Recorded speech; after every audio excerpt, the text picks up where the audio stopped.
Голем број граѓани и оваа година се собраа да го прослават празникот Свети Атанаси Велики. Зурлите и тапаните го означија почетокот на овој голем верски празник.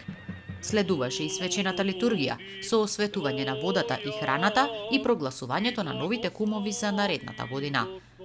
Овој пат таа чест им припадна на Зоран Јаневски, Томе Теовски и Славе Велјановски.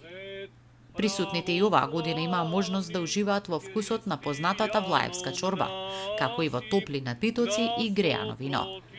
Овој празник го поврзуваат со здравието, среќата и љубовта. Овогодинешната кума Рада Божиновска задоволна од целата организација и од заинтересираноста на граѓаните да бидат дел од овој убав настан. Таа вели дека секоја година се повеќе луѓе доаѓаат да го прослават овој ден. За прв пат оваа година беше формирано и здруженијето преку кое од сега ќе се организираат сите вакви и слични настани. Општината оваа година, петта поред, застана зад организацијата на овој настан.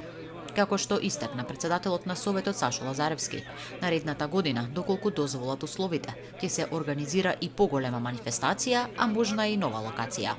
Граѓаните како и секогаш задоволни од својот градоначалник и од општината, која им дава можност да бидат дел од овој настан, каде секоја година се собираат, се дружат и се забавуваат.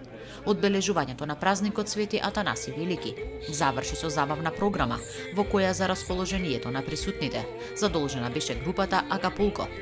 Освен во Влае, овој ден се одбележува и во Злокуќани, Бардовци и Жданец.